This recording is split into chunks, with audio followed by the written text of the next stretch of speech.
MD world में आपका स्वागत है। और आपको आज मैं थोड़ा सा सप्लाई में अब सेकेंडरी पार्ट की तरफ ले चलता हूँ कि प्राइमरी के फॉल्ट तो हमने बता दिए, अब सेकेंडरी फॉल्ट की तरफ हम लोग चलेंगे और धीरे धीरे उसकी तरफ बढ़ने की कोशिश करेंगे कि क्या फॉल्ट होते हैं सेकेंडरी साइड में और किस किस बात का ध्यान रखना चाहिए। तो थोड़ा सा आइए 5-10 मिनट में वीडियो में समझ लें, फिर उसके बाद नेक्स्ट वीडियो बाद में बनाएंगे।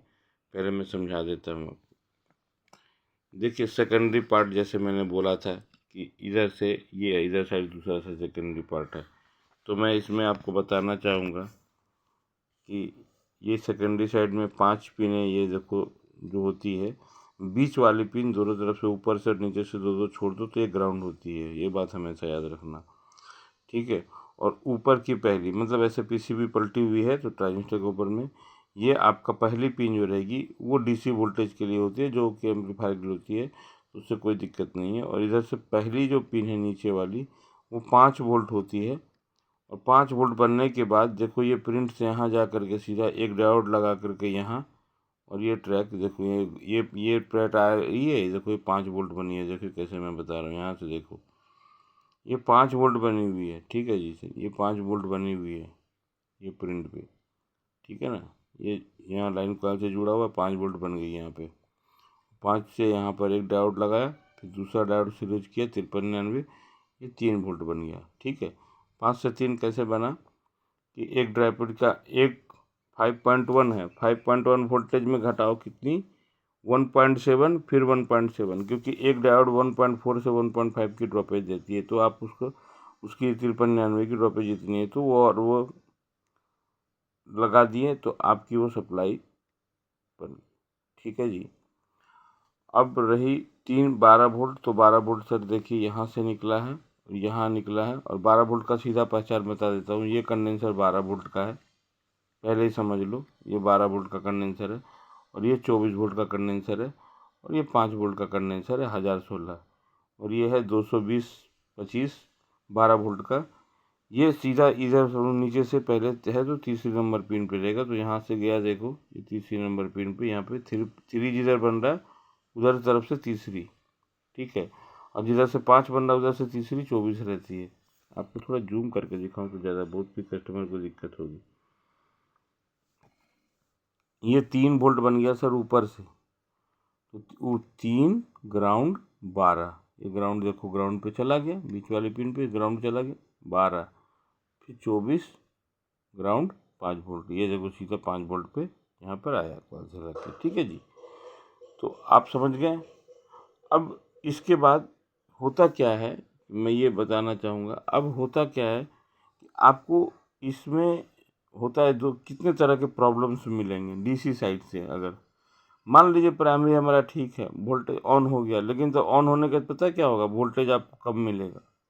सबसे जो डेंजर बीमारी थी वो मैंने बोल दिया कि एक सेकेंडरी का फॉल्ट होता है जो कि प्राइमरी से निकलता है, जो कि आपके वोल्टेज तो अनलोड में, जैसे आप कोई लोड नहीं दिए हो इस पॉइंट से कार्ड पे, तो आपकी वोल्टेज पूरी सही बनेगी, लेकिन जैसे ही लगाओगे उसमें कार्ड पे लोड दोगे तो 0 0 हो जाएगी, तो वो एम्पियर का फॉल्ट था, वो नॉर्मल है, मैंने इधर पहले बता दिया। अब दूसरा एम्पियर का फॉल्ट एक जगह से होता है, ये देखो टीएल खराब हो सकता है, टीएल 431 की ट्यूनिंग से खराब होता है। देखो भाई, मैं वीडियो में बोलूँगा ज़रूर, मैं टेक्नीशियन हूँ, लेकिन मैं बोलूँगा मीटर से चेक करने की गलती ना करें। सीधा आप कुछ रखें अपने पास, एक एक पीस दो दो पीस भी रखेंगे ना, कि इसको हमें खर्च नहीं करना, सिर्फ लगा के चेक करना। आप सीधा उसमें TL 431 डाल दो, वोल्टेज सबसे ज़्यादा मिलेगा, वोल्टेज इरेगुलेट मिलेगा, मतलब 5 की जगह 9 आ जाएगा, 12 की जगह 24 आ जाएगा, 25 वोल्टों की जगह 50 छप्पन आएगा।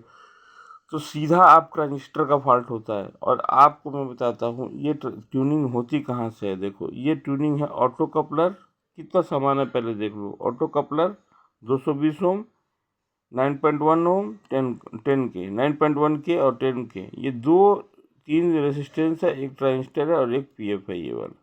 तो सर ये पीएफ का कोई मतलब नहीं है, आवाज़ करता है, ड्राई खाई नहीं रहनी, तो आवाज़ कब SMP से सीटी टाइप की आवाज़ आएगी, ठीक है।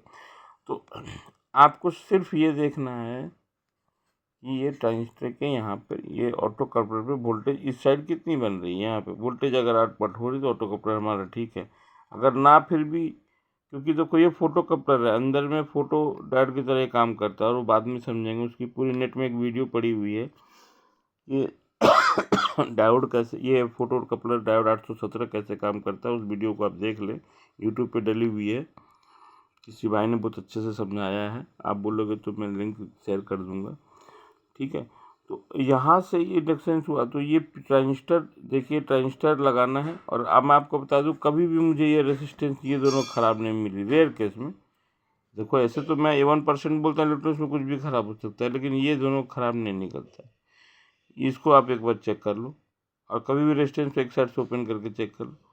तो ये रेगुलेटर मिलेगा। आप ऐसे TL431 अगर जितना में रेजिस्टेंस देर के खोलने में जितना टाइम लगाओगे, उतना में सीधा ऑटो ये चेंज करके देख लो। जब रेजिस्टेंस को नापोगे उसको ऊपर मीटर से वैसे ही नाप लो, और सीधा यहाँ पर चेंज कर लो, तो आपका रेगुलेशन प्रॉब्लम सॉल्व हो जाएगा। अच्छा, रेगुलेशन प्रॉब्लम में एक बात और बता दो, ये सप्लाई बहुत गरीब की है।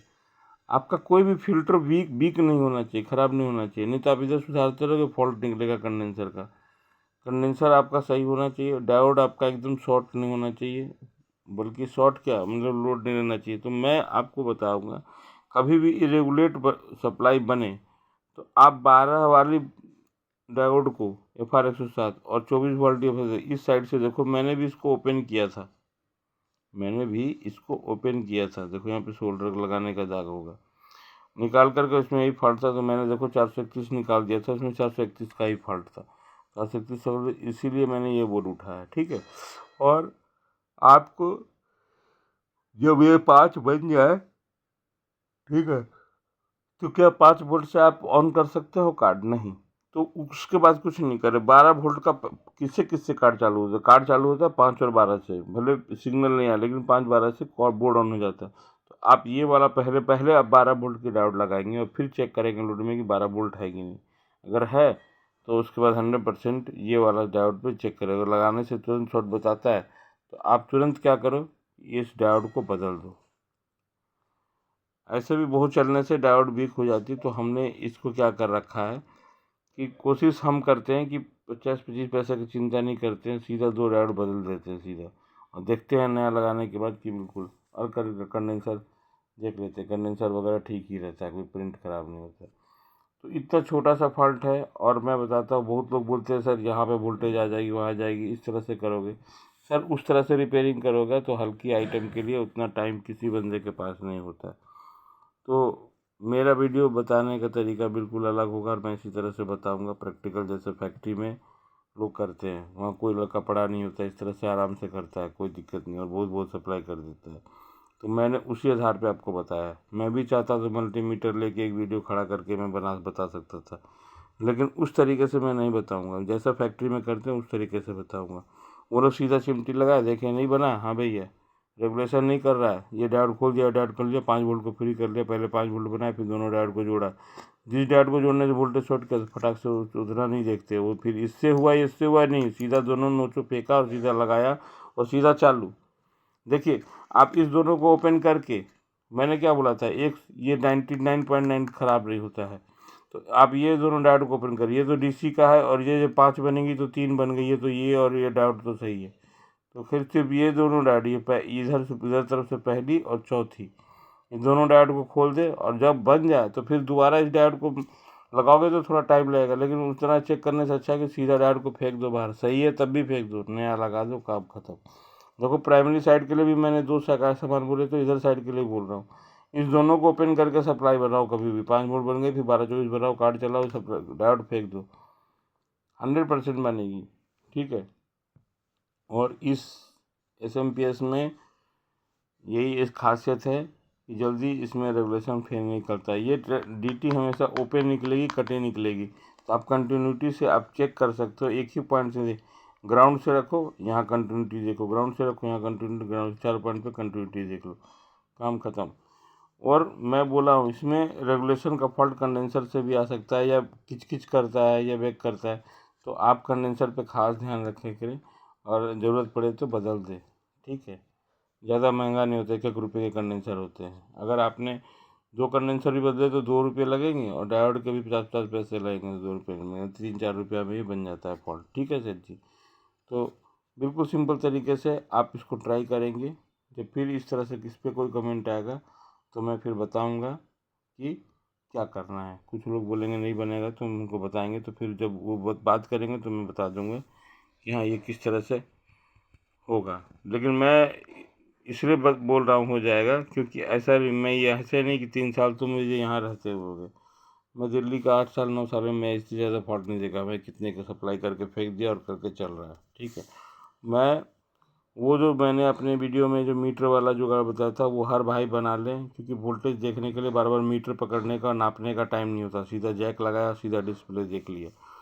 इसलिए वो मीटर लगाओगे तो ज़्यादा क्वांटिटी में। अगर आपके पास कभी इक्का दुक्का आता है तो फिर मीटर से चेक करो वोल्टेज, और मैंने तरीका बता ही रहा हूँ, इस तरह से कर लो, कोई दिक्कत नहीं है, ठीक है। लेकिन अगर आपकी कोई दुकान उकान है, शॉप वूप है, या बहुत ज़्यादा है, डेली 2 4 सप्लाई बनानी पड़ती है, तो मीटर ले लो, बनवा लो। ये बना लो या बनवा लो हमसे, और अपना कुछ नहीं करना है और बना करके चलाओ, ठीक है। तो मिलते हैं नेक्स्ट वीडियो में। इस वीडियो पे मुझे कोई बंदा बोलेगा तो इसकी भी वीडियो आएगी, और वीडियो मैं हमेशा अब सप्लाई पे आती रहेगी। जब तक लोग के कमेंट आने बंद नहीं होंगे तब तक मैं सप्लाई का वीडियो डालूंगा, और मैं इसी तरीके से बताऊंगा। क्योंकि वो मीटर नाप पे इतना वोल्टेज यहाँ आया, यहाँ आया, वहाँ आया, उतना सभी को पता है, ठीक है सर। उतना मैं बता भी दिया हूँ कि 3 कहाँ बनता है। और आज की वीडियो में बताना इसलिए जो था, इसलिए मैंने हर डायोड का बता दिया कि किस डायोड से क्या लगा हुआ। एक बार फिर से बता देता हूँ। रट के रखेंगे। सबसे मोटा वाला उसका वैल्यू है 360, SR 360, वो 5 वोल्ट पे लगी हुई है। उससे 2 डायोड लगी हुई है, IN 5399, ठीक है। ये IN 5399, यहाँ से ये बीच वाली ग्राउंड से, और ये हो गई 3 वोल्ट के लिए। ये वाला इस सॉकेट पे जो DC वोल्टेज आएगी उसकी ये डायोड हो गई। और ये जो इसके बाद ये है 12 वोल्ट, और ये है 24 वोल्ट। तो सारे डायोड बता दिए मैंने। और बस और इसमें 431 का ध्यान रखें, ठीक है। आपके पास 431 एकदम टेस्टेड होना चाहिए। कभी भी लगाओ तो एकदम ओके। जो बोर्ड में चालू हो गया है उसी का 1 आध 2 पीस रख लो निकाल के। सप्लाई ऑटो कप्टर बढ़िया रख लो, ये भी बढ़िया रखो। और बस, ऑटो कप्टर से भी वोल्टेज बहुत ऊपर नीचे होता है, इसलिए दोनों ओके रहना चाहिए, ठीक है।